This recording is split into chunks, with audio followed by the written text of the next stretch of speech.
My best friend Frank was soon to pick me up for a 4-day hunt, and I had to say goodbye to my wife. Frank loaded his pickup with everything he needed to hunt, dress, and transport his prey. We made sure that such preparation was the key to success. He flipped open the padded lid and opened the lockable box behind the cab. I put my rifle in the box beside him and my gear bag in a plastic box attached to the side. I climbed into the cab and took another look at the porch. The front door was closed. Frank pulled out of the driveway and headed for the highway. We quickly made our way to the old cabin that had been in Frank's family for generations. The current owner was his uncle Bob. However, Bob was no longer able to get around and Frank became the primary owner and caretaker. He has made several important improvements over the past few years, including better insulation and installing a more efficient wood stove so that we don't have to constantly huddle in the parkas. This season, he installed a satellite dish that not only broadcasts many channels, but also provides internet. There's still no reliable cell coverage here, he said, introducing the upgrade, but you can use WhatsApp over Wi-Fi if you want to call Maeve.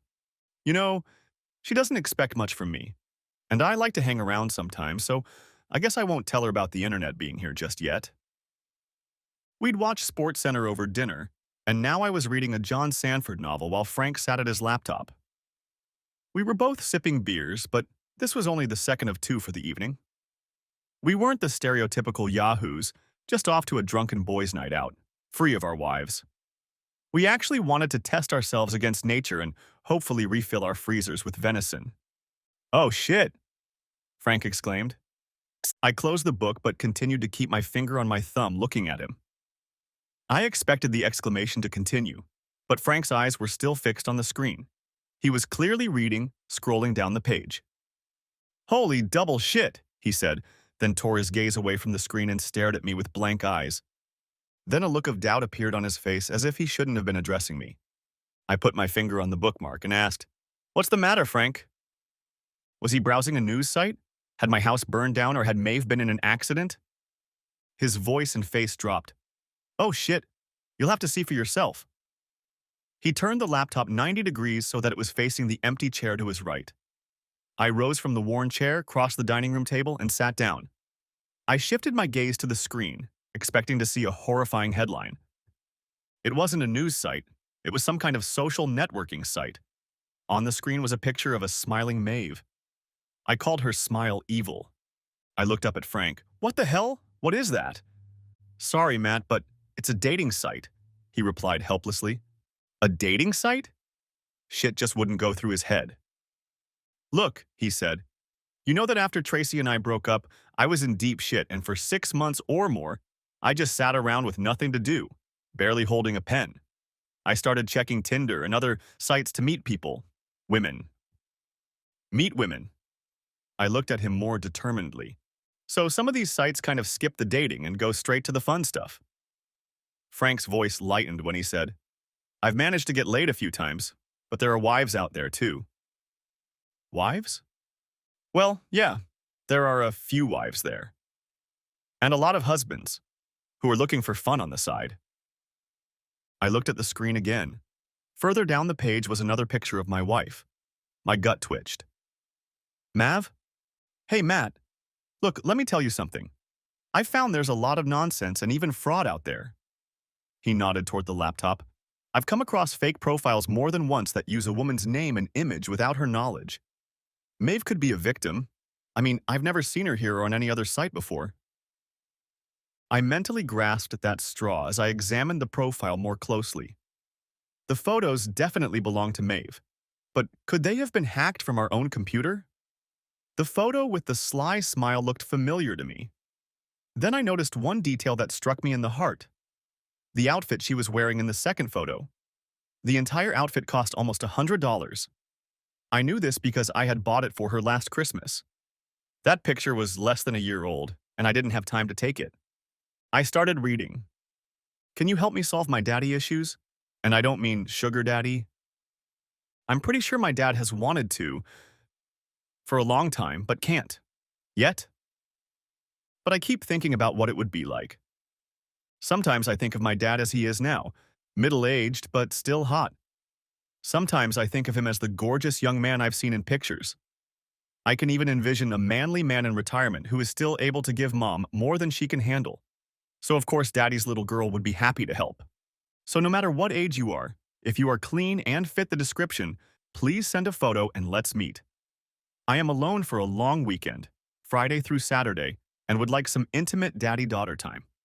There was a box under the profile item that read, Current status, closing soon. I looked up and caught Frank's gaze. Daddy issues? What the hell? Look, maybe it's for the best. He must have seen my eyebrows fly up to my hairline because he hurried to continue. No, really, man.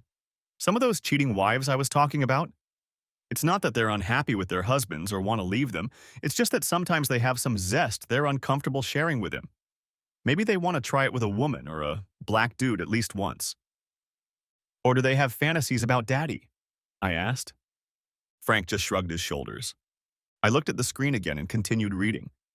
Then a lump rose in my throat and I must have wheezed or something because Frank said, You found double shit. Double shit indeed. Dad's family comes from Greece and Italy, so he has a classic Mediterranean look. He has dark eyes and dark curly hair.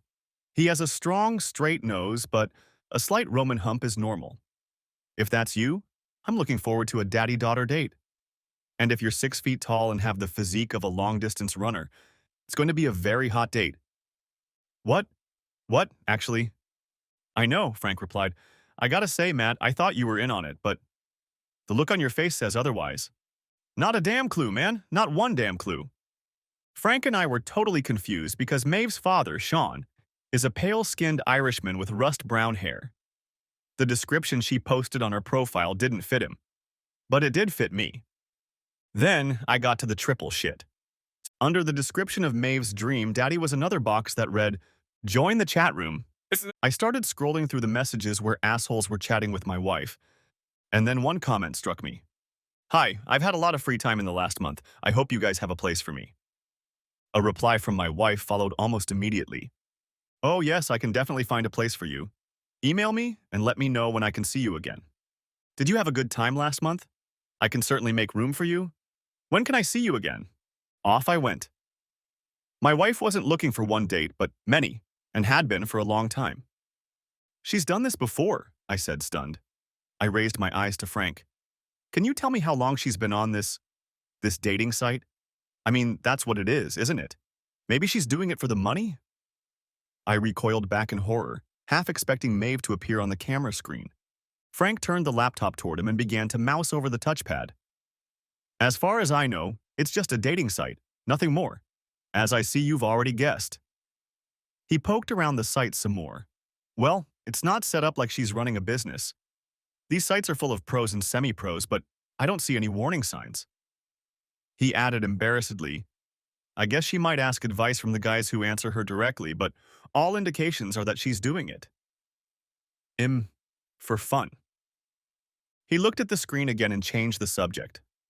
Okay, here comes an interesting variation. She also thought that once would be enough, I growled. If it really was only once. My shock was turning to anger. And she's having a whole damn weekend while I'm out? She tells that bastard she can make room for him?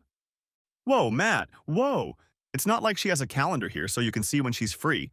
It's like a pop-up site designed for quick dates, not long-term relationships. Make a date with her, I said. What? On her profile page it says this pop-up site is about to close. Swipe right or whatever it's called, and see if she's free for a date this weekend. I want to know if she's really having fun while I'm here in the mountains. Well, I could try to arrange a date, he said, though it was clear from his voice that it was the last thing he wanted to do. But I don't fit the description, and she seems to be serious. She wants to see a picture. It hit me again. She wants to see a picture of me. I wonder what she'll say if she gets it. Next chapter. I told Frank about my idea to set her up on a date using my picture, and he said he thought it was a good idea. Don't be one of those knuckleheads who lets it happen when he has a chance to stop it. I reminded him that if she had done the same thing a month ago, it would have been too late. That got him thinking.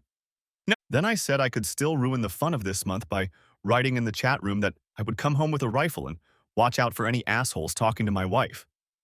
Then he changed course and said it was probably best not to warn her. Look, she said she has Friday and Sunday free, so she'll make a date for that time. Frank and I took Friday and Monday, each as vacation days, to get the maximum amount of time to hunt on our licenses, so I wasn't expected home until Monday afternoon or evening. If you intervene in the conversation now or text her on WhatsApp, she'll have all the time before you get home to get her lies and bullshit together. His voice took on a distinct tinge of anger, and I remembered that his wife Tracy had seemingly left him out of the blue, only to find out months later that she'd had a long-standing affair with her boss. But if we go there now, you'll get there early enough to stop all this crazy nonsense, and you can also catch her cold and in person with proof. He nodded and grinned, looking at Elsa Little Girl's profile on his laptop. It was a little over 3 hours from home, and we discussed all of our options as we drove down the mountain roads and then the highway. The conversation was about how to get Mav ready for tonight at our house, how to follow her to where the dates were scheduled, and how to ambush my dad when he showed up for his date. But the most serious conversation was about the divorce, which is likely to happen whether the dating stops this weekend or not. Frank's experience with divorce law was not a pleasant one, but his painful experience will hopefully serve to protect me from the worst. 2 hours later, we had repeated everything we wanted to say for the third time and drove the rest of the way in mostly silence. When we pulled onto my street around 10:45, Frank slowed down, preparing to stop in front of my house, but I said, "Keep going."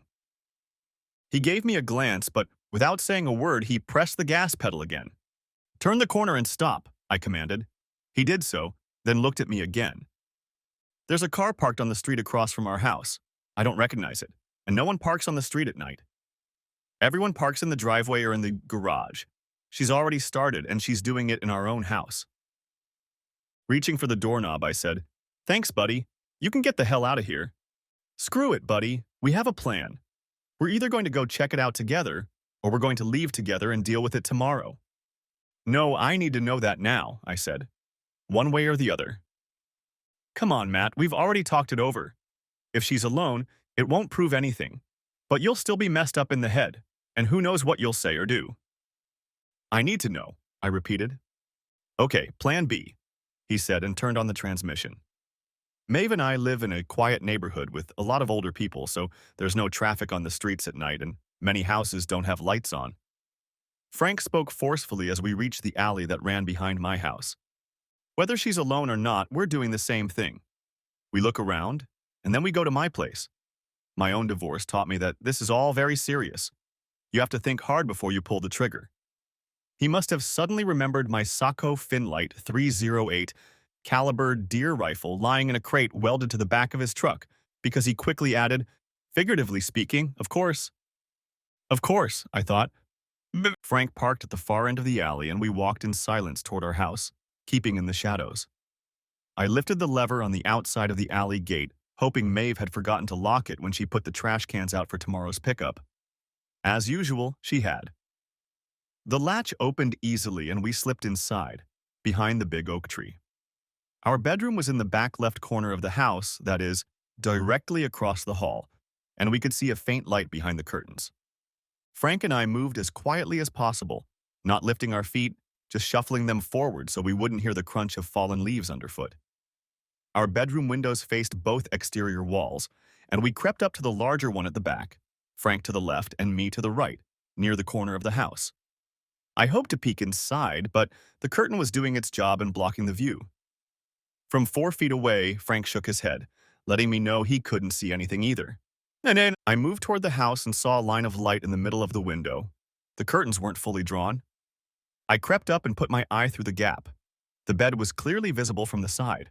The bed, Mav, and some old asshole. Yet I was a second away from smashing the window with my fist when I remembered the Leatherman on my belt. It would do a much better job of disrupting their deceptive world with it. I managed to open the top of the holster before I felt someone's hand on me, preventing me from pulling out the multi-tool. It was Frank. He put a finger to his lips and then grabbed my wrist to pull me away from the window. I resisted and was about to push or punch my best friend when suddenly he let go of my wrist and I fell back on my ass. I looked at him and he threw his hands in the air, turned around and started walking towards the back gate. I caught up with him halfway down the alley and we walked together to his truck. I stopped beside him and looked at the vinyl upholstery, imagining there was a lockbox underneath. I knew it held not only two rifles, but a .357 Magnum and two cans of bear spray that we carried for protection in the mountain woods. He ignored the pleading in my eyes and reached for the doorknob. "We've been here too long," he said. When I followed him and closed the door, he started the engine and drove out of the alley. There was a grocery store 3 blocks away, where our alley intersected with a large avenue, and he pulled into the nearly empty parking lot. The store was closing at 10 o'clock, and probably only the employees' cars were still there. "Why don't I go in there and kick some ass?" I asked. We'd already discussed all this on the way back from the mountains, but I needed to hear the voice of reason again. "Because you'll end up in jail," he said, as he had said several times before. "Besides," he continued, "it's not his fault. Sorry, dude, but he didn't seduce her like Tracy's asshole boss. Maeve invited him. He probably doesn't even know she's married. And I need to proceed cold and cautiously if I want to get out of this marriage to my best advantage," I said in a dead, mechanical voice, repeating Frank's mantra from the ride home. Next chapter. Back at Frank's apartment, the first thing he did was lock all the guns, including the bear spray, in the gun cabinet. He strictly forbade me to go near the guns while I was still in shock. Then we sat down at the counter separating the kitchen from the living room. We may have limited our drinking to the cabin, but now Frank poured us each a shot of tequila, which we tipped into ourselves, silently proclaiming a toast to a screwed-up world. He then poured 2 more, but we drank them down to the bottom, washing them down with cold Pacifico beer. "She's cheating on you with you," Frank pondered, returning to the strange, disconcerting nature of the mystery, as we'd come to call it. "Maybe she's trying to bring back that spark that was between you when you first met?" he suggested. "I wasn't 55 when we first met. And besides, it's not like our bed has gone cold. Maybe she really loves you and only wants you. But more of you? Maybe she thinks daddy is the best way to explain why she wants this particular type?" I pouted my lips and shook my head to tell him what I thought of that idea, but he continued on, trying to turn it into a viable theory. I finished my tequila. "What if you didn't tell her off for it, but instead suggested the idea of, you know, opening up the relationship a little bit? If you helped her take care of her needs together instead of sneaking around, you could control the situation and get a little weird yourself." I threw another look at him. That look said, "That's not going to happen in this universe." Then I held out my empty shot glass to pour another. Unsurprisingly, we slept through Friday morning, but once we woke up and recovered a bit, we got down to the parts of yesterday's planning that still made sense. First, Frank took me to the car rental agency, and I took their most unassuming sedan. Then I went to the bank, the services of which Maeve and I did not use. At the bank, I opened a checking account using the money from the trip that I had withdrawn from the ATM back on Wednesday. The new bank gave me an ATM card right away and promised to give me a credit card the following week. The bank teller who helped me looked about 30 years old, which is only a few years older than me. He wasn't wearing a wedding ring, and his expression was that of a hunted dog. I had to give him a utility bill or something to confirm the address I wanted to use because it was different from the one on my driver's license, but when I told him I was getting ready for a divorce, he immediately took pity and put in the condo address with no problem. I got the look on his face right. This was another victim of the marriage wars. The guy walked me through downloading the bank's app to my phone, and before I left the branch, I transferred half of our savings account and 20% of our checking account to the new bank. I had planned to do half of everything, but the surly banker, whose name was Jim, reminded me that until I got rid of the mortgage, car loans, and credit card payments that were automatically deducted from our joint account, I needed to leave enough money there so I wouldn't ruin my credit rating down the road. Apparently, he's seen some shitty stuff in the trenches of divorce. I thought about going to work and asking HR Finance to transfer my direct deposit to a new bank, but 2 things stopped me. First, I didn't feel like explaining why I was still in town and not away hunting.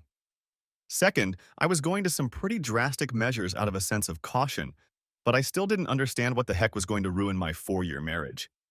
The change in direct deposit and insurance beneficiary could wait until Monday.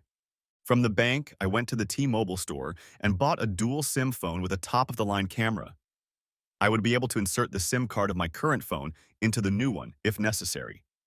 For now, I kept the 2 phones separate, including putting a new contract in my name with my new address and bank account. I didn't want to make any changes to our family account yet because that might trigger a text message to Maeve and alert her to what I was up to. Frank and I weren't due back until Monday night, and he convinced me to use that time to my advantage, despite the still strong desire to just walk through the front door and tear that cheating whore apart. Sir, is everything okay? And then I blinked and realized I was still sitting at the table with the T-Mobile employee. She was explaining how to switch between two SIM cards, and I was obviously following my dark thoughts, dreaming of retribution.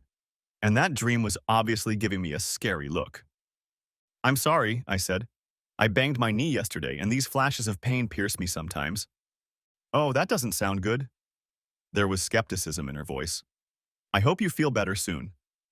Then she moved on to her examination, and I walked out of the store, limping. Frank and I met at Starbucks, and over a cup of coffee, we discussed the next phase of the plan. Then we headed back to my neighborhood to put it into action.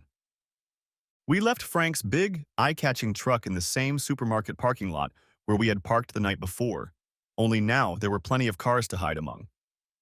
Frank drove us in my rental car down 3rd Street to my house. This time, as we drove by, my car was still in the garage, but Maeve's car was gone. Nor was the red Hyundai Accent parked at the opposite curb. We reached the alley, and I jumped out of the car and went through the back gate, which Maeve still hadn't locked. My first thought was, I really need to talk to her about this. Sure, it's a nice neighborhood, but she still needs to take basic precautions. Then I thought, damn, am I really worrying about this? I brushed that confusing thought aside and decided I was lucky she was careless about safety. Sure, I could let her right in the front door, but the retired neighbors might see me and then come up and ask why I was already back from hunting, or mention it to Maeve later.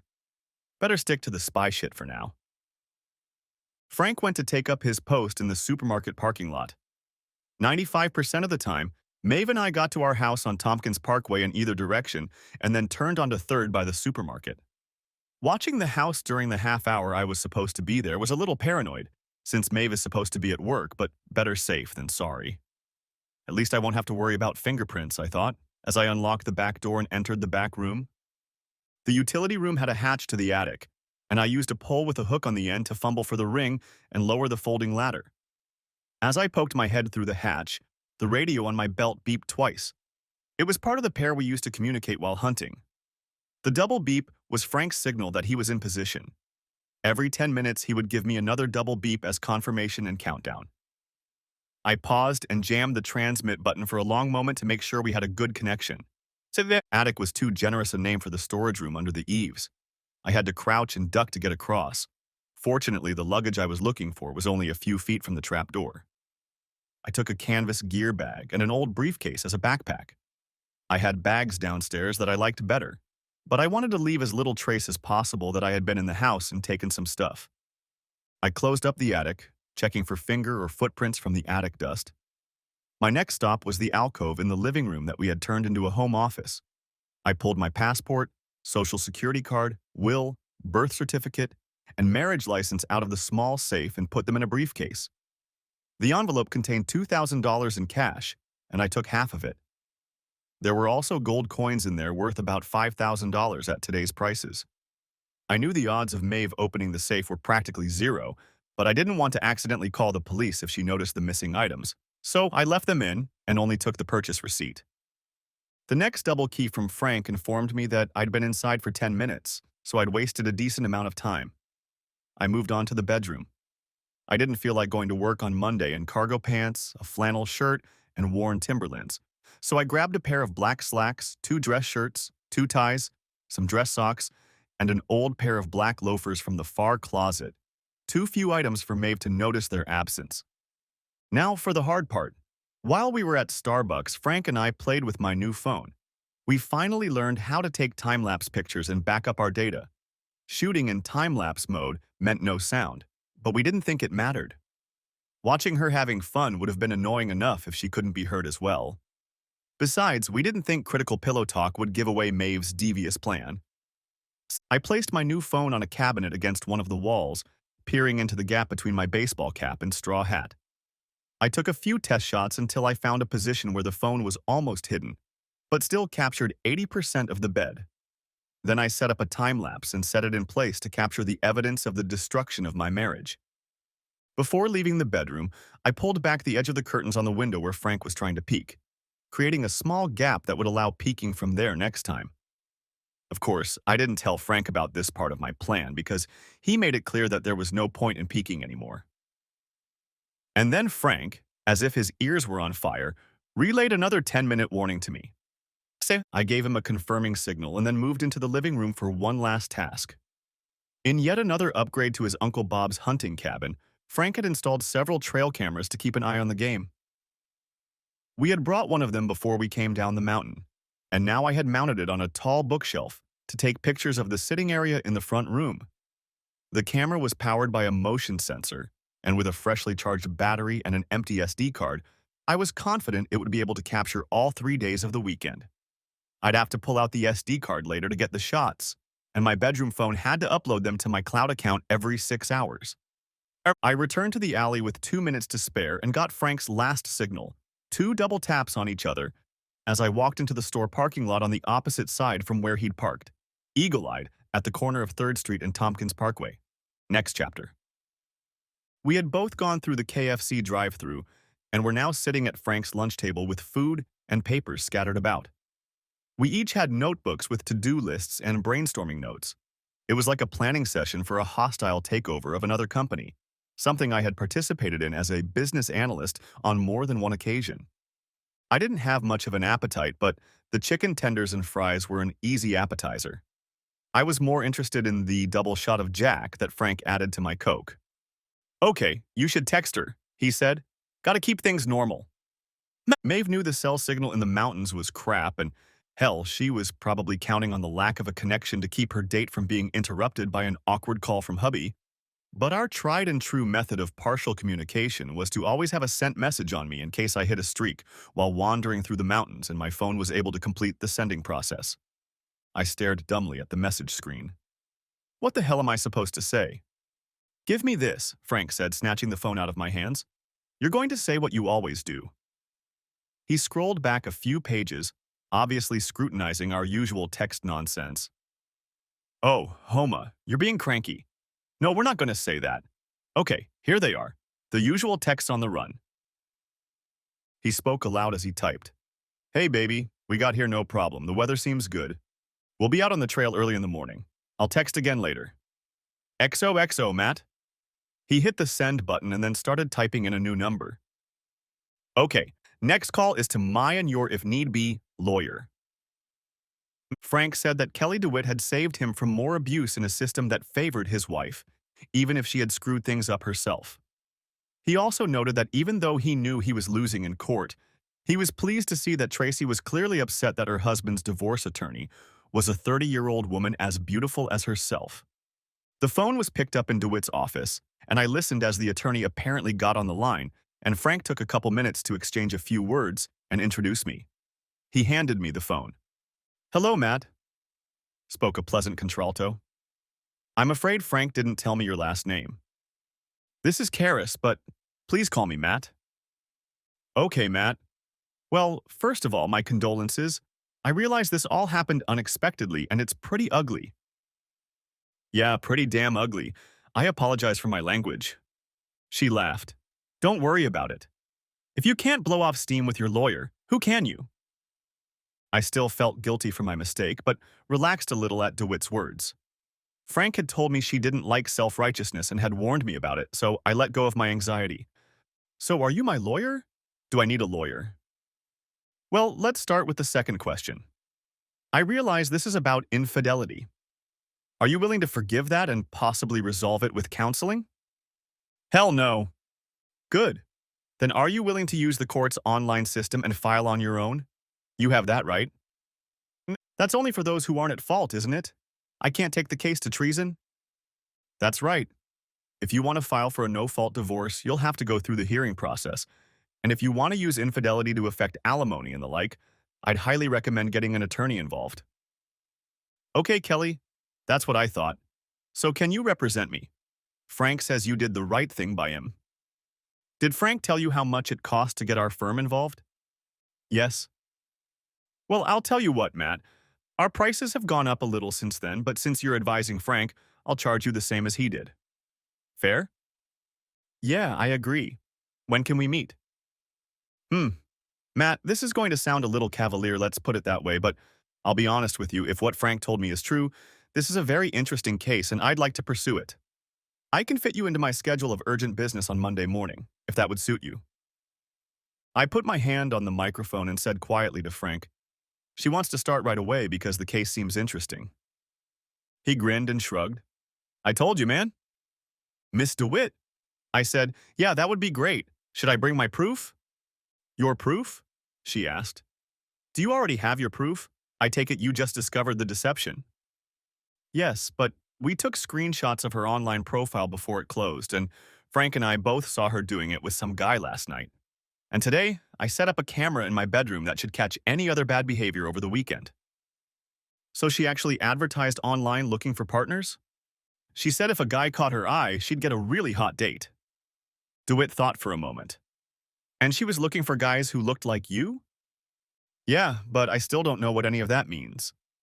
"Look, Matt, I don't want to get ahead of our meeting on Monday, but I just want to ask if you've ballooned to 300 pounds since you got married?" Yes, Frank had warned me about Kelly's bluntness, but it still caught me off guard, and I answered her blunt question directly and with a slight rebuke.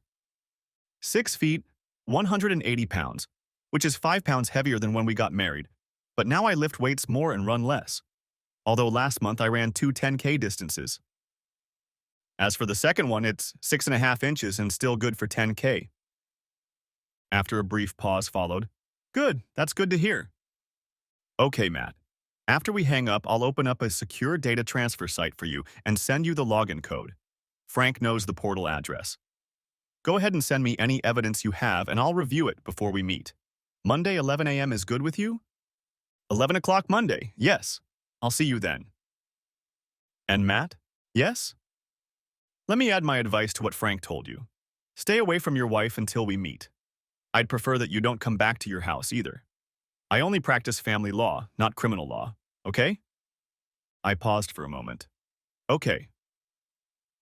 After I got the security code from the lawyer and we sent her screenshots of Maeve's pop-up profile, Frank got busy spying on my phone. My treacherous wife replied to my message almost immediately.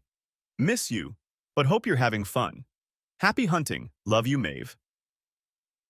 Now my divorce coach was typing the next message to Maeve, letting her know we hadn't gotten a deer yet and were getting ready for bed for the night. Then he carried the phone into his home office, opened the safe, stuck his hand with the phone deep inside, and closed the door, pressing it against his forearm. "This will act like a Faraday cage," he explained. "I'll press the send button, but the signal will be blocked, so the phone will keep it on. Then, I'll turn off the power. You'll wait a couple hours, turn it back on, and it'll be business as usual. The message is delayed until the phone finds an abnormal signal in the mountains." "You read too many spy novels," I said, but inside I was glad he'd helped me. If I'd forgotten about the Faraday cage nonsense, I wouldn't have even remembered to keep sending messages to Maeve so she'd think I was still in one piece and out of her sight. Frank then went on to tell me about all of his financial affairs related to the divorce, including how he had to cover the mortgage on the house where his ex-wife still lived and pay spousal support for 3 years, theoretically so that Tracy could get the education and training necessary to find a better job that would allow her to get closer to the standard of living she enjoyed while living on Frank's paycheck. Unfortunately for him, Frank only found out about her leaving him almost a year ago after she had gotten rid of him and all the court judgments had been rendered. Now, even though she was still regularly copulating with the married bastard, on paper she was living alone, and Frank couldn't argue that she was no longer owed alimony. I hoped that Maeve's outrageous infidelity would save me from having to fund her whore life as Frank had. We began to apply what Frank had learned by doing what people do in similar cases. I didn't incur much expense or loss by closing investment accounts and the like, but since I handled most of the family's financial affairs, I had all of Maeve's logins. First, I changed the passwords to those accounts. Then I changed the contact number on all the accounts to my new phone and changed my email address to mine. As with the home safe, I didn't expect her to try to get into it, but when things got busy, I didn't want her rushing in to grab my money. And I canceled 2 more of our joint credit cards, paying them off with a joint check. The only one left was the one she used for everyday spending, and on that one, I lowered the maximum limit. We finally approached the 6-hour mark when I started recording from my new phone in our bedroom. It was time to check the first data dump to my cloud account. I nearly lost my KFC when I saw what my wife's whore life included. I programmed my new phone so that it would show up every 15 minutes, starting at the beginning of the hour, and take 6 pictures 30 seconds apart to capture the 2.5-minute gap. 15 minutes later, the bed was still empty, but it had already been made up. I went back to check, and yes, the pillowcases were different, so Maeve had obviously changed the bedding. There were 11 more groups of pictures. 6 were blank, 5 had pictures of the other 2 lovers. I need to get out of here, I moaned, swallowing bile. Yeah, Frank agreed. Come on, I'll buy you a drink. No, I need to be alone. I don't think that's a good idea, Matt. Damn it, Frank, I need to throw up. I need to cry. I need to be alone, okay? I understand, I really do. But getting caught driving drunk or getting your ass kicked by another asshole isn't going to make anything better. I assured him I'd stay away from both the bars and my house, just get on the highway and drive. He didn't like it, but what could he do? He agreed to send pictures of all of Kelly DeWitt's daddies. Before I left, he reminded me to turn my phone on so Maeve would get my last message and so he could check on me. I thanked him again and went to break my hour-and-a-half promise. I did stay away from the booze and got on the highway to drive. However, I only drove 30 minutes north and 30 minutes back before dusk had time to turn into a full dark night. The supermarket was still open, so I parked among the shoppers' cars and repeated my earlier route, walking down 2nd Street a couple blocks to Elm. Then halfway down to 3rd and into the alley that ran behind my house. This time the trash cans were in the yard and the back gate was locked. It was, after all, a wooden fence only 6.5 feet high. After checking on the neighbors and making sure no one was in the yard, I stretched out and swung over the fence in a second or two. Once I landed, I crouched by the fence, listening to see if there was any disturbing sound. Then, I followed the path Frank and I had taken the day before and crossed the yard with a hunter's stride until I came to the back of the house. The gap between the curtains I had set up earlier that day was still in place, and I got a clear diagonal shot of our bed from its lower left corner. In the last 2 pictures I'd looked at, the bed was empty and made up, indicating Maeve was taking a break between dates. It was different now. I was already headed for the back door when the phone in my hand beeped. An incoming message. I ignored it. I had already stepped onto the first step of the back porch when the phone vibrated and buzzed with an incoming call. This time I looked at the screen. Frank. I rejected the call. I jumped up and almost shrieked when I suddenly heard it. I see you, asshole, came from the darkness behind me. I turned around. There, looking at me through the back hedge, was Frank. He must have been standing in the bed of his truck. Get your ass over here or I'll start honking. I crawled toward the fence, making more noise than I'd like, but if I didn't get this asshole out of the alley, 911 would be called. A bunch of retirees are best at keeping tabs on their neighbors. What the hell? I hissed at him. Exactly, he hissed back. She's in there with some damn toy soldier. I'm going to teach him some manners. I was seriously flustered.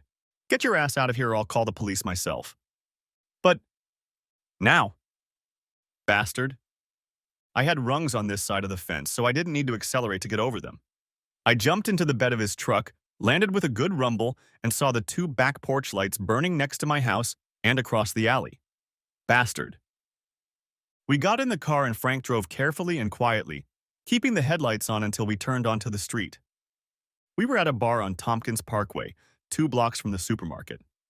We sat in the far booth, and Frank made me drink a shot of Jim Beam and take a long sip of Bud before he let me talk. I'm done. She turned my house into a goddamn whorehouse. I'll never be able to sleep there again, but I'll be damned if I'm going to let that disrespect continue. Okay, then let's stop it. With that, he seriously caught me off guard. What? Give me your phone. He held out his hand. I opened it. He went to my contacts list and tapped the top entry. Maeve. When the phone rang, he put it on the speaker. It went through 5, almost 6 rings, then my wife picked up the phone, gasping. Matt? Why are you… what a nice surprise to get a call instead of a text. You must really miss me. Hi, Maeve, it's me, Frank. Frank? Why are you calling me when Matt… Oh God, something's wrong. Is Matt all right? I'm afraid not, Maeve. He's had a little accident. I don't think it's too serious, but I may be taking him down the mountain tonight, and I wanted you to know. Oh my God, what happened? Can I talk to him? What's wrong? Look, calm down. It's not that bad. I didn't mean to scare you because it's not that serious. I don't think it is, but I noticed we had one of those rare moments where we get a good signal up there. You know, some sort of weather phenomena. Anyway, I thought I should take the opportunity to contact you and warn you. Can I talk to him? Well, actually, he's asleep right now. He hit his head hard on a tree branch in the dark, put an ice pack on it, and fell asleep. Hit his head. Do you think he has a concussion? Honestly, that's what I'm most afraid of. It's probably just a bad bump, but I'll wake him up every couple hours during the night. And if he's acting weird, I'll drive him down the mountain to the hospital in White River. Oh my God, am I really going to have to drive there? No, of course not, like I said. At this, Frank stopped talking, picked up the phone and ran his thumb over the microphone, dropping it under the table. This is, so there's no reason. Frank? Did I not hear the last part of what you said? Frank stroked the microphone once more. Lee 1 bar now. Tomorrow? He then cut the call off. Okay, he said to me. We stopped it. I laughed for the first time since my world exploded 24 hours ago. I'm making conversation, right? Frank said as we walked down 3rd Street toward my house. Yeah, I agreed again. Just as long as that asshole doesn't talk non-stop. After I hung up the phone, I suddenly had a keen desire to know if the prank had really worked. Frank was sure Maeve would kick the soldier out of our house and cancel all other dates if she thought I was hurt, but I needed to know for sure. He said, "Whatever the hell is going on, I still think she really loves you," and then held up his hand to stop my obvious angry retort. I know, she's damn good at showing it, but even so, as we walked from the bar to my house, he said he'd driven by my house looking for me and hadn't noticed a single car on the street. He assumed that, with the exception of the first guy who showed up on Thursday, even before her profile closed, she had made all the other customers park outside the supermarket so as not to arouse suspicion from the neighbors. How considerate of her to spare me that embarrassment, I grinned. Shh, I think that's him. I looked ahead and saw a man walking under a streetlight heading in our direction. He was dressed in an army uniform and wore a camouflage cap. Frank stood up so that he was between me and the asshole as we passed by. Good evening, he addressed the soldier. The bitch only half grunted through clenched teeth. He didn't look happy. Is the little girl all right? Frank stopped and turned his back to the passing soldier. The man stopped where he was and slowly turned toward us. The little girl? I don't know. Shit, Frank said, turning to look at me. He looks like you when you were younger. The guy furrowed his eyebrows, and then his eyes widened as he shifted his gaze from Frank to me. Young daddy, meet your real husband, my friend said to the stunned brat. You like married women, don't you? I growled.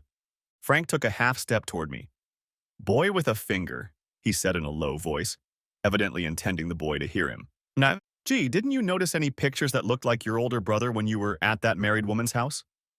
Frank asked. Now I understood his anger.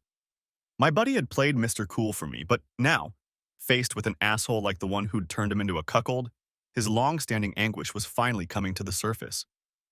She said she's divorced, the bastard stammered. Not yet, but soon. My voice continued to sound like the growl of an enraged bear. Oh, shit. Then the guy ran. I caught up to him even though he was 9 years younger, but I knew I could catch up to him in a block or two, and when I did, I'd walk right on his back. Frank turned around and stretched his arms out in front of me. No, man, no. For the second time in 2 days, I was close to shoving my best friend aside, but then I saw the misery on his face. I lost Tracy to a cheater. I don't want to lose you that way, too. I eased the tension, but I still wanted to pounce on the soldier boy. You've already lost the main battle, boy. If you go after this shit, you'll win a small one, but you'll lose the war. Going after some kid won't get Maeve or respect back.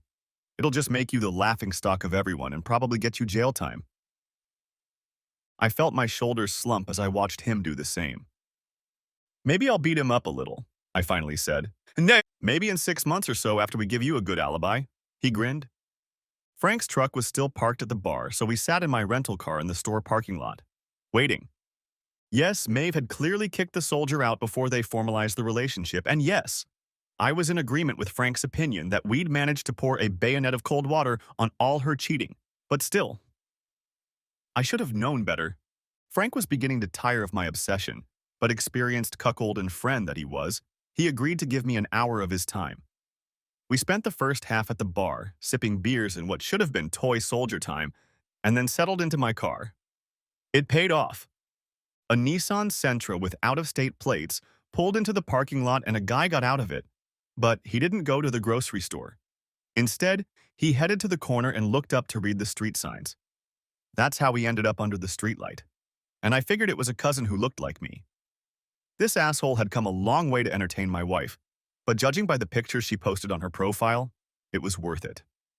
He headed up third, and I ran up second as soon as the corner of the grocery store hid me from view. My plan was to run to Maple, the street behind our house, then run around the block and back south to our house. Frank was going to give the guy a head start and follow him north on 3rd, mainly to keep me from pouncing on him in the street or blowing up in my house following Maeve. I waited in the shade of a big tree at the corner of Maple and 3rd. Don't ask me if it was a maple. The guy walked up the street, stopped to check the house number, and then turned up the driveway to our front door, striding quite briskly. I walked down 2 houses down from my house and hid behind a tree again in the darkness between the streetlights. He rang the doorbell, then took a half step back and struck a pose. The door opened, but only partially, and I saw light pouring out of it. But I didn't see Maeve. I heard her voice, but it was too quiet to make out the words. I guessed it was date canceled, when, less than 10 seconds later, the door closed in my father's face. The guy froze in place for a few more seconds, then apparently remembered how far he'd traveled to get here and knocked loudly on the door.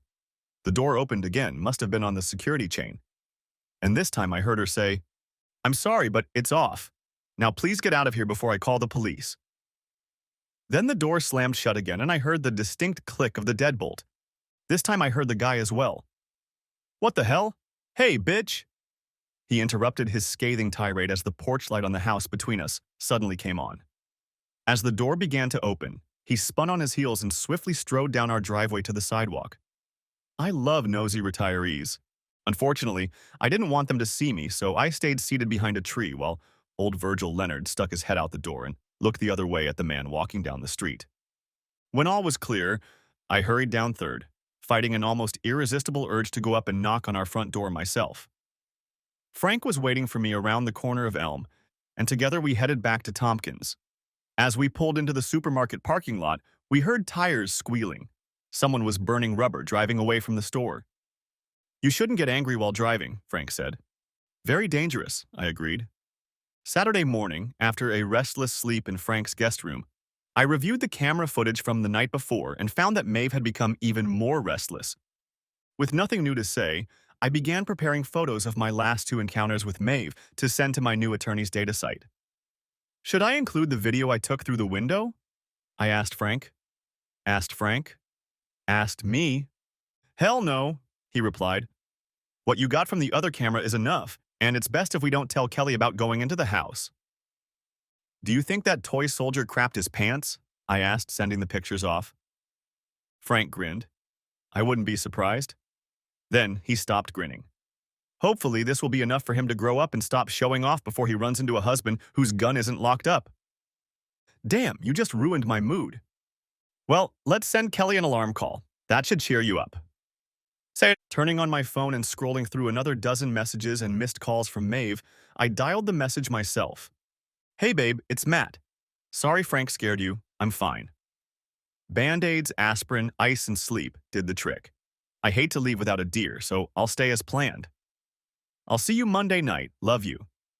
I hit the send button and was just reaching for the light switch when the phone rang. It was my lawyer. "Hey Kelly, didn't expect to hear from you on a Saturday morning." "Hey Matt, I was just checking your website and saw that your new package came in." I covered the microphone and asked Frank, "Should I tell her?" He nodded. "Hey Kelly, I'm going to put you on speaker and have Frank tell you why Maeve's night ended with a whimper and not an explosion." "Good morning, Kelly," Frank said. "Good morning, Frank. What have you guys been up to? Did I affect you guys much with my barbs to Tracy?" Frank said as Kelly kept his spirits up by inserting subtle barbs at Tracy into various documents and discussions that hinted at her promiscuity without crossing the line of accusation. I think you're going to like this, he said, and proceeded to tell Kelly about his prank call and subsequent text messages.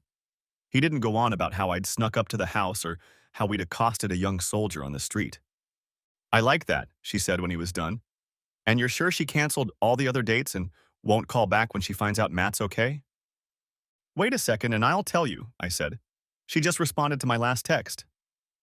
I typed it in and read it. Screw the deer. Come home. I need you. I love you. Please come home now. I told you, man, Frank said. What did I tell him? Kelly asked. That she really loves him, despite all this shit. Kelly, have you ever run into any real nymphomaniacs in your practice? I mean, nymphomaniacs with serious mental disorders who can't control themselves.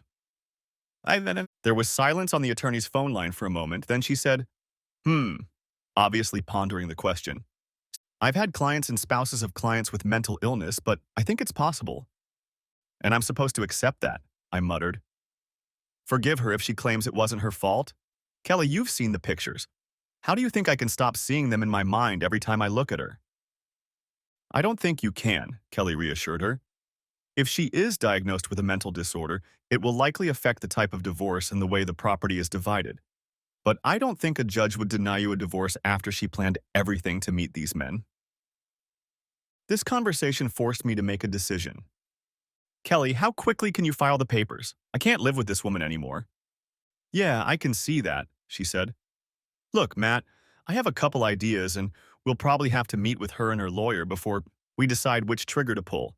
But I'll have something ready to discuss on Monday, okay? Okay? But what am I going to tell her Monday night when I don't come home? Nah, you won't tell her anything. I'll be the one to tell her. So what am I supposed to do now? I asked. Sit. I read the list of your actions you attached to the first data transmission, and I think you've got it all covered. Anything else could backfire on the judge. So sit tight, be patient, and don't step on your own beak. Frank grinned and said, I'll tell you, Kelly, I'm doing everything in my power to keep him from doing that, but he keeps trying. Speaking of which, Kelly said, Matt, didn't you say you were still good for the 10K? Frank and I froze and stared at each other wide-eyed. Was my new lawyer, who Frank called hot, asking about me not having erectile dysfunction? Yeah, I think I said something like that, I offered cautiously. Good, then run along. Bye, boys. And off she went. The phone rang again, only this time it was Maeve, and I turned it off. In order to take Kelly's advice and go for a run, I first had to go to the mall and buy new sneakers and other gear, since I obviously didn't bring anything with me on the hunt. Frank went for a run with me, which meant I had to stop at 3 miles because that was already well beyond his comfortable distance since he only runs occasionally. I still felt like a caged tiger, so Frank came up with another way to vent his held-back emotions. We put the rifles back in his truck and headed toward the mountains again. This time, however, we only drove an hour before we arrived at the rifle range where we went before every hunt to shoot the rifles and regain our skills. I shot 4 times as much as Frank, so it was no surprise that he finished cleaning his rifle much sooner than I did and went to talk to the shooting master. I noticed that during the conversation they both glanced at me now and then. Well, what did he say? I asked Frank when we were back on the southeast road. Frank didn't hold back. He said he'd seen it before and asked if I could stop you from shooting at anything but paper targets. I said I could. Frank kept his word, immediately moving my rifle from the safe to the gun safe as soon as we got back to his apartment. The rest of the weekend passed in agony, Frank acting as governor, keeping my mental engine from stalling. We watched Marvel movies, but he wouldn't let me look at any more spy pictures. We drank really good whiskey, but he would only pour me another shot after I'd had a couple Coca-Colas, club sodas, or coffee in between. He also managed my correspondence with Maeve, keeping me from reading her messages and letting her know, as he did me, that I was doing pretty well and was very close to bagging a deer, so was anxious to continue on Sunday. And on Sunday, he sent a morning text saying that I had gotten deeper and planned to spend most of the day in a tree stand. She's already starting to call you an asshole for not coming home, he told me with a laugh. Wait until she gets served with divorce papers, I replied. I guess some small part of me was enjoying the payback, but mostly I was just so damn miserable. I loved this woman, and I'd never had any reason to think she didn't love me just as much. Maybe she really did have some kind of mental disorder that made her love me so much that she had to hire doppelgangers to entertain me over and over again. I wondered if I would need the same therapy she did. After the fourth sleepless night in a row, I woke up Monday morning feeling exhausted but determined to return to the divorce camp. For better and for worse, in sickness and in health, that was the limit of what was possible. Maeve had too much planning to make it happen, and too much pleasure was on her face as one daddy after another drove her away. We started the day by texting Maeve that we had both been so close on Sunday, and that we were leaving again this morning and probably wouldn't be back until tonight as originally planned. I apologized again for freaking out on Friday, but she has to believe me when I say I'm fine. I said this from the supermarket parking lot near our house, and her response followed quickly. You let me suffer in fear all weekend and you still can't give up that damn deer to come back early? Well, maybe you should just go with Frank to his house because now I'm not likely to want to see you right away. I smiled, sensing the irony in her suggesting I do what I'd been planning all along. 15 minutes later, her car drove down 3rd Street and turned right onto Tompkins, her usual route to work. I drove up and parked in the alley behind our house. I wasn't trying to go completely undercover this time, but I also didn't want to draw the attention of the neighbors by parking out front. When it was clear, I went up and climbed the fence again, then entered the house through the back door. I grabbed my camera in the living room and my new cell phone in the bedroom. Then I grabbed a full-size suitcase from the second bedroom, which for now served as a closet and pantry, and was planned as a nursery in the future. Oh well, so much for that plan. My heart snapped even harder when I thought about how far her betrayal had gone in shattering my dreams. I filled my suitcase with clothes and this time pulled gold coins out of the safe, as well as my laptop. I figured she had already heard the bad news from Kelly before she realized I was in the house. Back at Frank's, I pulled the SD card out of the camera and plugged it into the computer. Brushing my teeth vigorously, I went to the room I was occupying and, fully dressed, collapsed onto the bedspread. I lay like that, covering my eyes with my forearm, until Frank called me to let me know that the videotaping was over. When I walked out into the open-plan living room, Frank was in the kitchen making breakfast sandwiches in the microwave for breakfast with Jimmy Dean, and his coffee maker was gurgling. Ah, the bachelor life.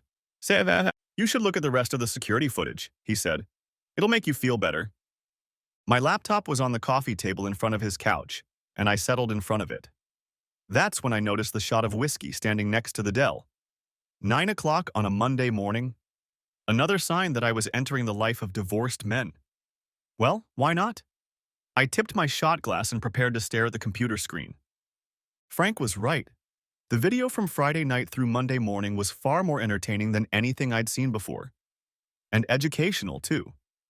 After Private Little Jerk was pointed at the door and his successor was locked up, we kept seeing snippets of Maeve activating the motion sensor, walking restlessly around the house, usually with a phone in her hand, talking or texting, trying to figure out the condition of her injured husband. This continued throughout the night. Saturday and Sunday it happened again, with Maeve looking very irritated and increasingly angry as I apparently brushed off all her concerns and requests to come home in favor of acquiring my holy grail, a large multi-point hunter. However, I paid particular attention to the way my wife was cleaning. I hadn't noticed it in previous videos, but several items that would normally be in the living room were missing and were now in their places. They were mostly pictures of me. Frank was sitting next to me. We were eating sausage cookies and drinking black coffee. Damn, I said. She really erased me, didn't she? Guess that security guard wasn't lying when he said Maeve filed for divorce. Wait a minute, go back, Frank said. Be back by the end of Friday. What did you see? I asked, going back to one of the earlier clips.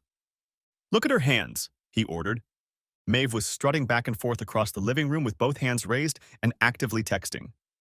What? I answered my own half-assed question. Oh, no rings. I skipped ahead clip by clip until about 10:30 Saturday morning. Okay, here they are. She really did play the divorcee role to the last. Kelly DeWitt, Esquire, had gotten up from behind her blonde wood desk to greet me when the firm's secretary directed me to her office door. Now she stood, still holding my hand after a handshake, but already stepping back. She was indeed an attractive woman, about 180 centimeters tall, wearing a well-tailored suit that emphasized her slim but firm figure. But I resolutely kept my eyes on her. Dark amber, with a slight almond-shaped slit. She, on the other hand, defiantly shifted her gaze from her toes to the top of her head, pausing noticeably in the middle. 6 feet, 180, long-distance runner, got a little muscle tightening in the last few days. I suppose that means I can accept the rest of your self-description as true as well. Thankfully, she phrased it as a statement rather than a question because I had no idea what I was supposed to say next. Please have a seat, Matt.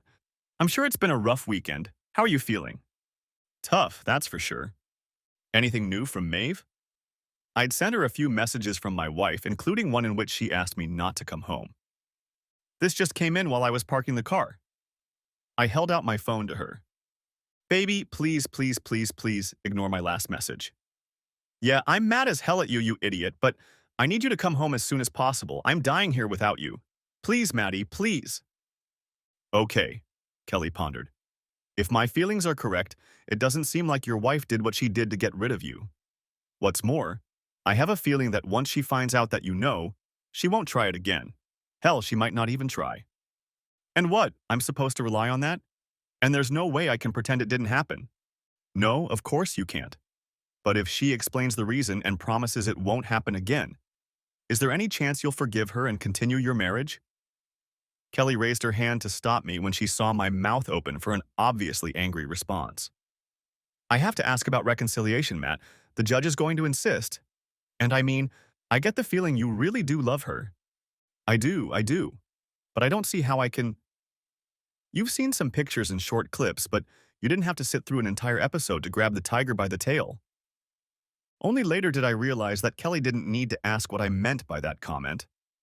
Apparently, the old Tigger had made an impression on Miss DeWitt as well. She simply said, I understand, yes. But, like I said, I practice family law, and we have to at least understand if a family can be preserved rather than destroyed. And you have to remember that Maeve will likely fight to keep you two together. She won't be able to force me to go to marriage counseling, which I'll have to pay for, like she does in divorce stories, will she? Kelly chuckled. I'm sure not in this case. Okay, let me tell you what I have in mind, and then we'll need to work out the property and financial details. If you want the case finalized as soon as possible, we need to prepare a settlement plan.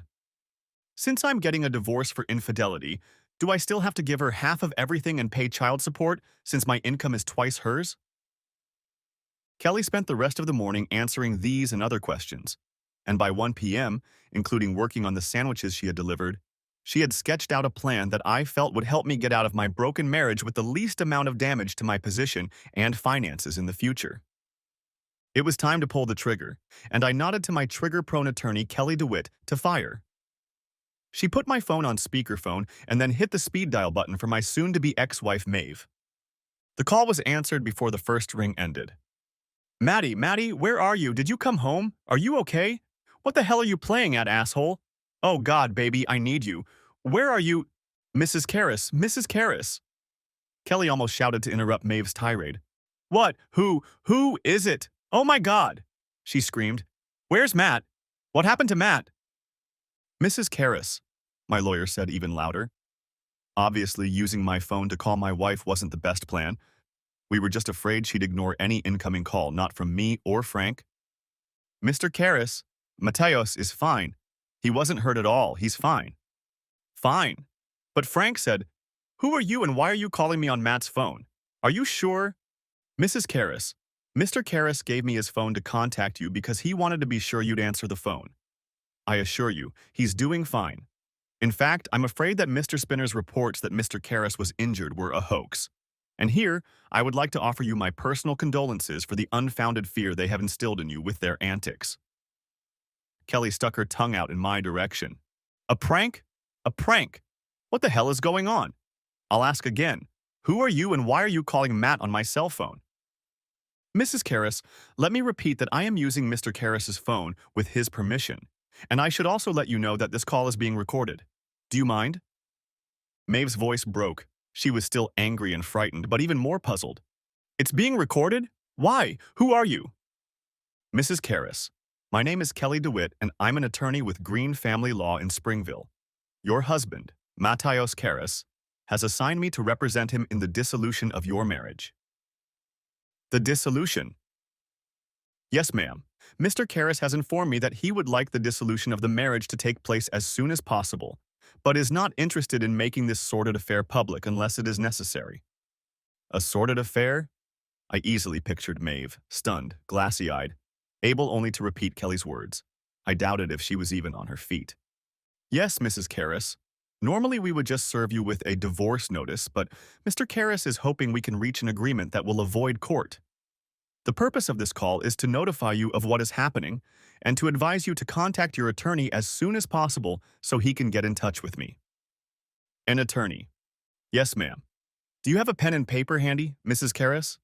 I'll give you my contact information to give to your attorney. What? No, I don't have it. Okay, that's not a problem. After I hang up, I'll send you a message with all my contact information.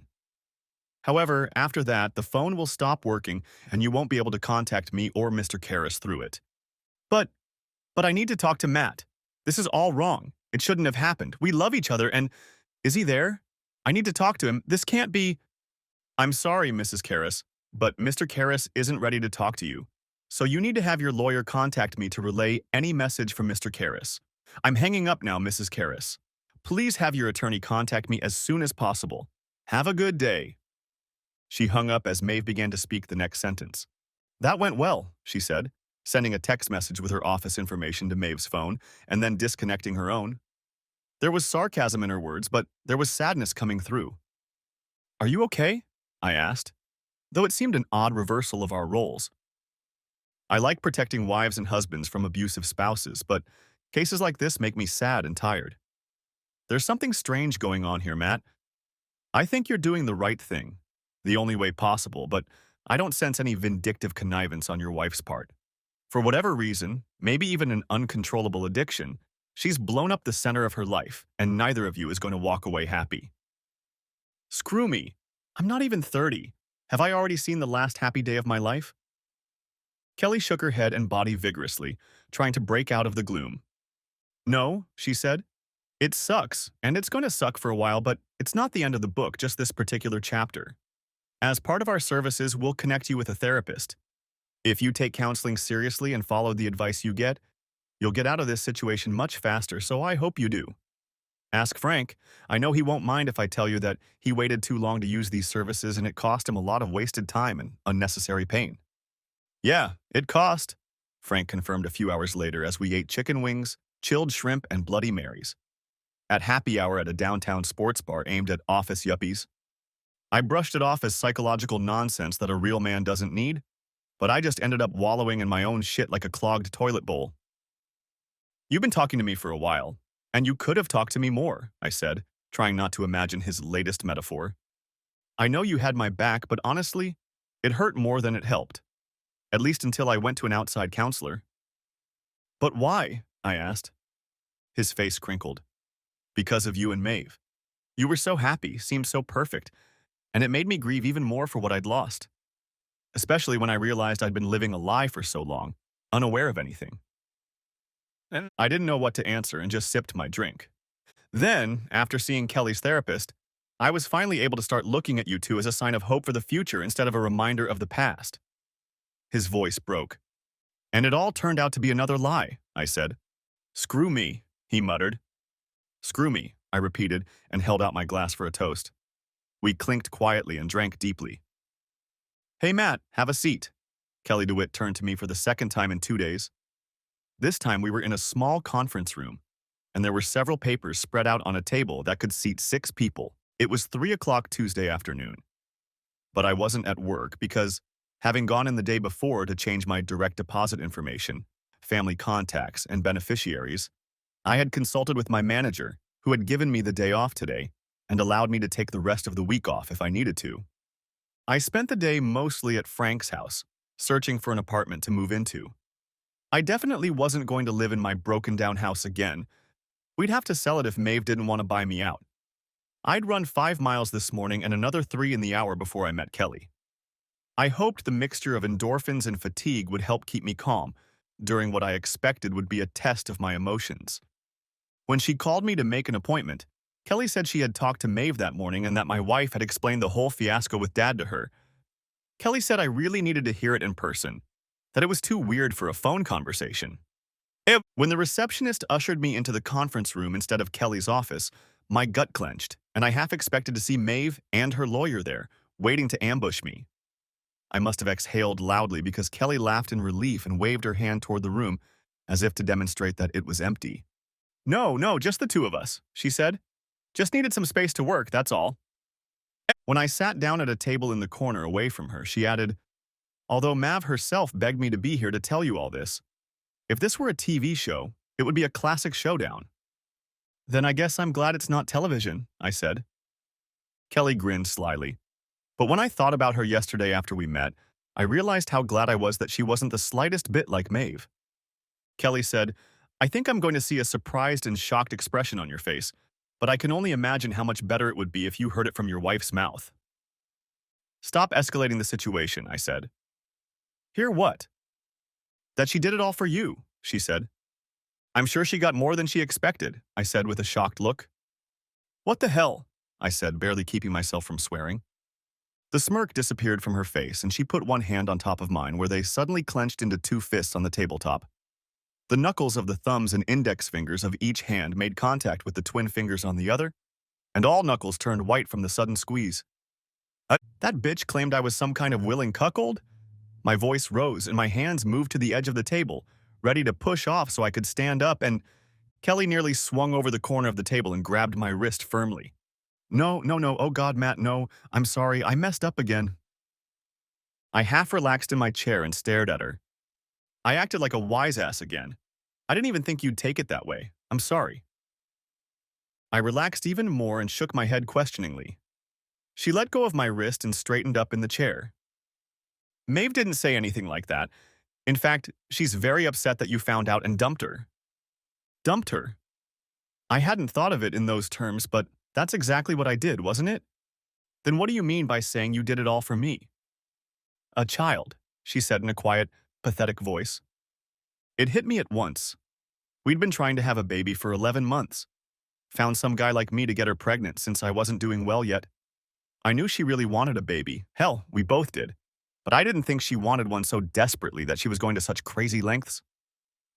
Was she doing this to get pregnant? I asked, looking for confirmation of my outrageous conclusion. Yes, Kelly replied. Here, you need to take a look at this. She slid some pages toward me. It was a lab report from some medical center, dated 3 months ago. I didn't see my name or Maeve's name in it, but I recognized the name of her gynecologist, the doctor who'd made the request. It took me a couple of minutes, but eventually I found out that Dr. Wellborn had provided 2 samples from patient 25473, and in both, according to the attached chart, the values were well below normal. Am I patient 25473? I asked. Kelly nodded. But how did she get those samples? For the first time in our brief acquaintance, I saw embarrassment on Kelly DeWitt's face. She actually secretly got the samples for analysis when I failed to get her pregnant after 6 months of trying. I said it as a statement, not a question, but Kelly nodded anyway.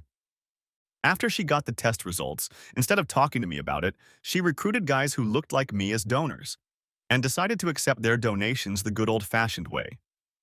Kelly said, She said that your health insurance didn't cover ART or assisted reproductive technology, which can be pretty expensive, and that you had already dug deep into your savings last year to buy the house where you hoped to start your family.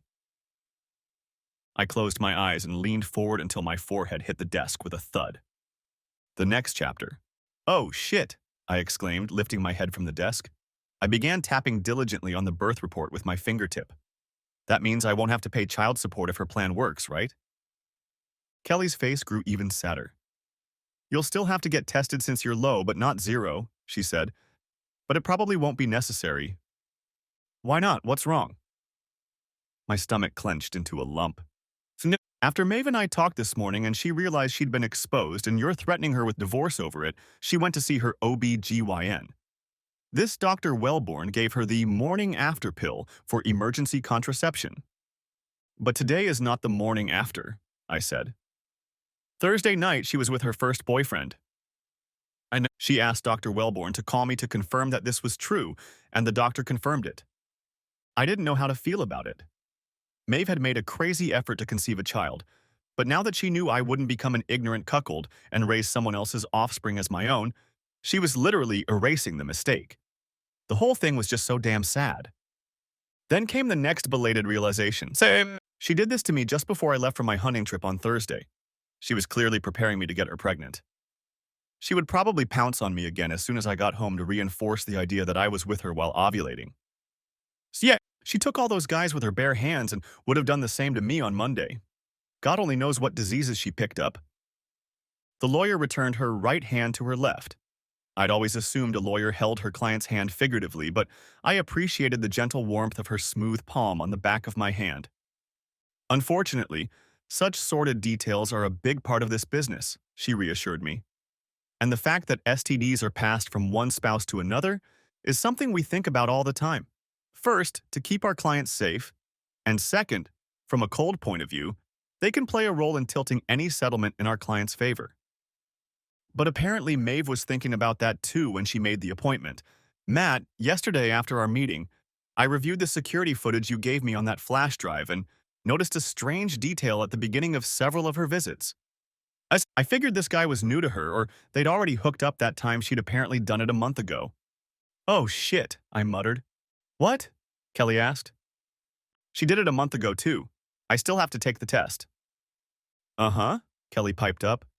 She admitted to it too, though she insisted it was the first and supposedly only time.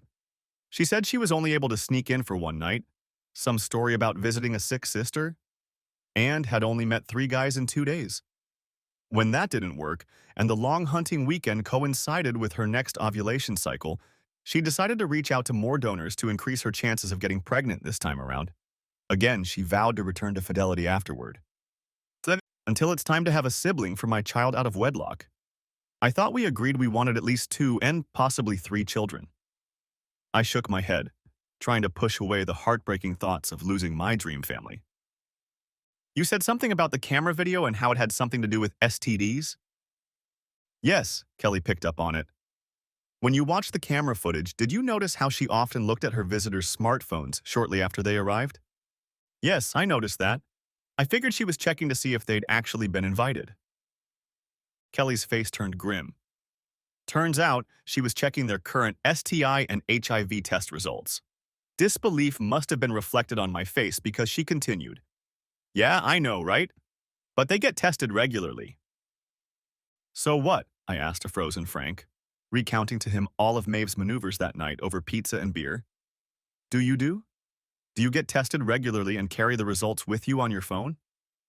Well, actually, yes. I also always go wrapped, but I carry the tests with me. You actually go into the lab while your new friend is watching you and look up your latest results online. That way you can be sure it's not a fake health certificate in front of you. And if I ever start dating again, I'll probably have to do that nonsense too. When you start dating again, he emphasized.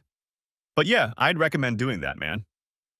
I gotta say, he continued, I'm surprised Maeve's lawyer let her blurt out so many details early in the negotiations.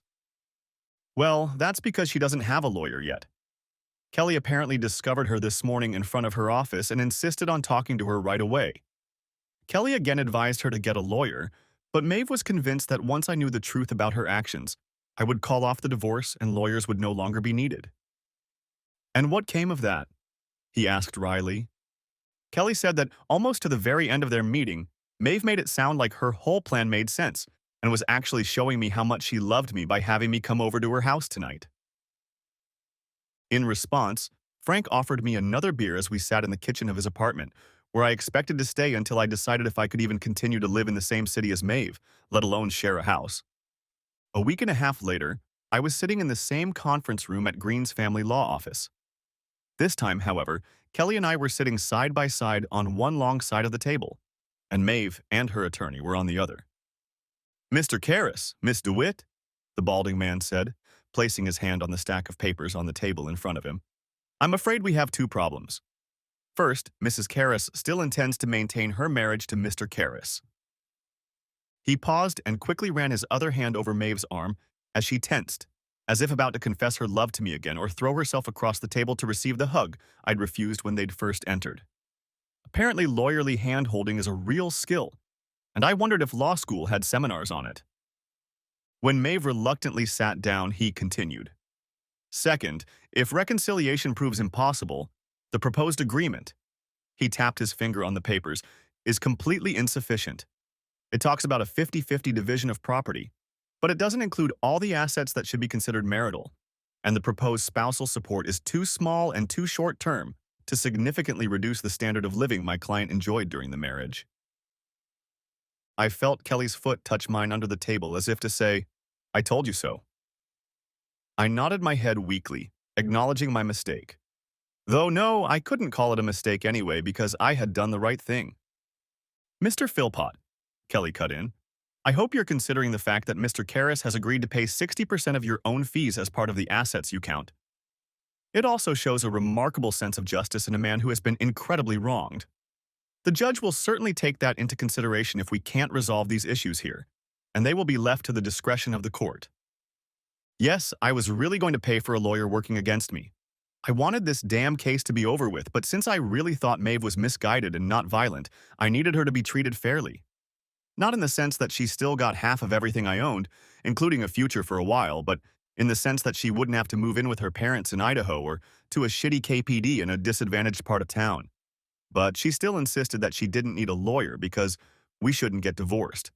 And even if she changed her mind, with her salary, the best she could afford was some ambulance chaser doing divorces on the side, or some kid fresh out of law school. So I advised Kelly to find someone for her case. Not the best in town, but someone in the top 50%. And also, my deceptively nice lawyer continued, letting Mr. Philpott's retort pass by, when it comes to quality of life, what about my client's quality of life? You've seen the evidence, Mr. Philpott. What do you think happened to Mr. Karras's quality of life if he has to present these images in his head every night? It was a bit histrionic, but Kelly wasn't really exaggerating. I struggled. I'd already had 2 sessions with a therapist, and so far I couldn't say it was helping, but both Kelly and Frank assured me it would eventually. Ironically, the psychiatrist's counseling was covered by my health plan, even though there was no need for art, which would have prevented it from being necessary. I'm so sorry, Maddie. So sorry, Maeve sobbed. Philpott squeezed her hand again. Miss DeWitt, the 50-year-old man said, as if his much younger counterpart still had much to learn. While I can certainly sympathize with how Mr. Karras found out about his wife's attempts, our state's laws state that these matters do not play a role in the division of marital property or the awarding of spousal support. If it comes to a motion for a non-negotiated dissolution of marriage, Mr. Philpott, Kelly snapped back, but if your client won't agree to a negotiated dissolution of marriage motion you're considering, then we won't file that motion if we have to go to court.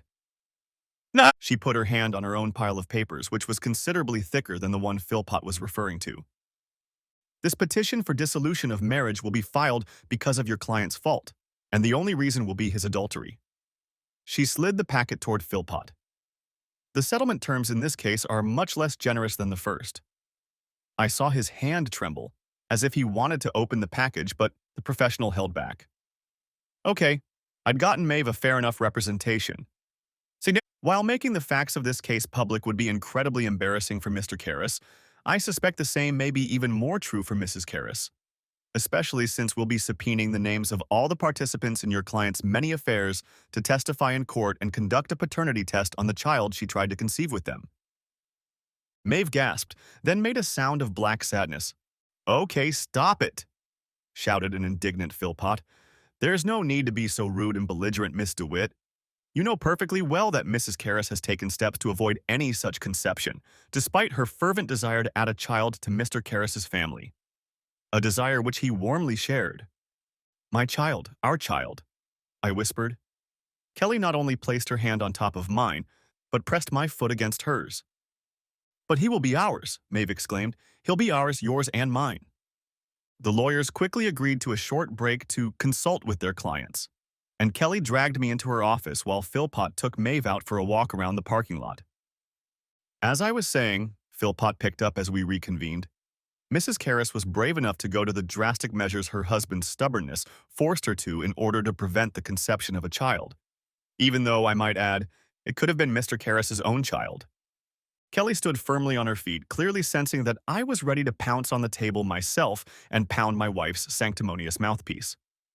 My attorney changed things up a bit, and her next words were softer, more understanding, and directed at Maeve. We understand that Mrs. Karras made a very difficult decision and did the right thing under the circumstances, and Mr. Karras and I understand the pain she must be feeling from that decision. Kelly shifted her gaze to Philpott. Unfortunately, it has not yet been medically determined whether your client's intervention was successful. It happened so late that she may indeed be pregnant.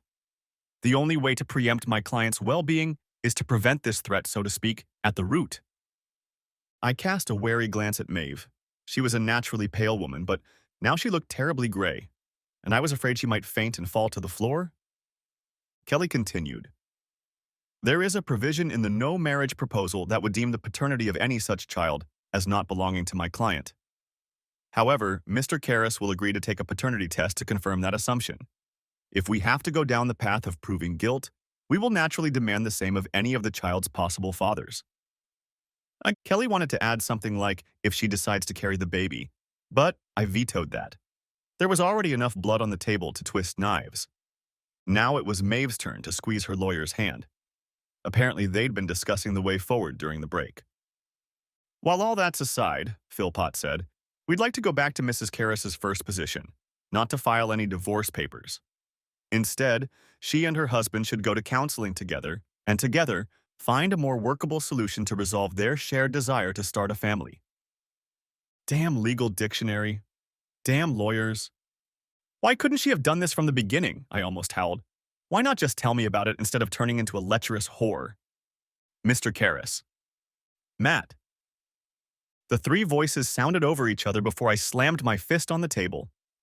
I stared at the wooden surface and said slowly through clenched teeth, I'm already in counseling, I said.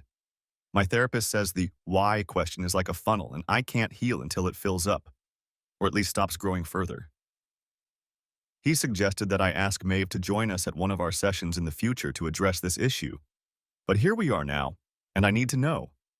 Why did you choose to bring strangers into our bed instead of just telling me about the medical problem we were supposed to be addressing? My client didn't... Philpott started to say, but Maeve interrupted him. I didn't want to hurt you by telling you that you can't have my baby. It's just that you like your physicality so much, and I didn't want you to think you weren't that kind of man, Maeve insisted. Oh my goodness, am I really such a big asshole? I asked, wondering if I was so ignorant of myself that I'd never noticed such a glaring character flaw in myself. No, she repeated. I'm saying it all wrong. She took a breath and exhaled. If we could afford IVF, I'd tell you. But we would have had to either go into debt or wait a few years for the money to come in. And we really wanted to start a family now. So it was just an exercise for you with the donor. It wasn't to escape the monotony of marriage by being with other men. Exactly, Maeve exclaimed. Oh God, why would I ever want to go anywhere? So you haven't been enjoying yourself? She shuddered at these words, but went on discreetly. Don't you see? Yes, I called them folders on my page, but really it was all of you, wasn't it? All my memories were connected to you. Like in the multiverse, those comic book movies you love. I could add the memories of doing it with you, younger or older, to the wonderful memories I have of doing it with you now. And when you remembered those encounters, perhaps feeding the child that one of those alternate entities had placed inside you, did you always think of your real self? She couldn't resist another grimace in response to my barbed words, but continued, Yes, always about you. I turned my head and looked determinedly at Attorney DeWitt. She raised her eyebrows slightly in question. I nodded just as silently. She reached for another folder circled in red, the nuclear weapons folder. As I spoke, Kelly slowly pulled out a series of photographs and placed them side by side in front of Maeve and her lawyer. The 8x10 color photos Kelly laid out were taken by the cameras mounted on the front and back of the house, as well as one of the videos I had taken Friday night while spying. I noticed that my wife's complexion had changed from gray to green. Maeve's face turned pale when she finally saw her actions through my eyes. She barely made it to the trash can by the conference room door before she threw up. Epilogue. Our house on 3rd Street sold quickly, and although we'd owned it for less than 2 years, its value had increased enough to pay off our mortgage and cover some of our moving expenses. I left Frank's apartment for a more work-friendly condominium, and Maeve moved back to Bumfuck. I suppose the thought of meeting her at Starbucks was overwhelming for her. However, she was able to move into a small apartment rather than her childhood bedroom. She wasn't pregnant. My ex had also found a decent job that allowed for a reasonable lifestyle in such an inexpensive neighborhood. I was glad, because while the child support I'd been paying for 5 months wasn't a real burden on me, I was pleased to know that she wouldn't suddenly find herself destitute when it stopped. After the sixth and final month, of course, she had brought this misfortune upon us both, and the thought of her mad betrayal still kept me in suspense. But she was the love of my life, and I had no doubt that her remorse and regret were sincere and as deep as my own. Her last letter said she still hoped we could reconcile. That's pretty damn unlikely, as my British friend would say. Nevertheless, dumping anger and despair and actively working on them has become a major component of my ongoing therapy. Frank and Kelly were right. Regular counseling did indeed lead me to stop thinking of myself as a big loser whose life was essentially over, not counting another 40 or 50 years of dull gray monotony. As for Tracy, apparently her labor value in the office wasn't too highly regarded by the other executives in the firm, and she ended up becoming a barista at one of those Starbucks where Maeve was afraid to run into me. Tracy blamed Frank for her troubles for some reason, even though there was no indication that it wasn't just an accident. Nevertheless, the police checked him out properly and found witnesses and CCTV footage that clearly showed he was at a Foo Fighters concert that night when his former rival was eating bark. So, what does the future hold for me once I'm on the road to recovery? Well, after the last amount of spousal support is paid, I will have fulfilled all of my obligations in the divorce proceedings, and Kelly DeWitt will no longer be my acting attorney. When she found out I went to an art exhibit opening and was happy about it, she said she wished our first date had been at the gallery too. Thanks for watching. Hope you enjoyed it. Subscribe to my channel and watch for the next video.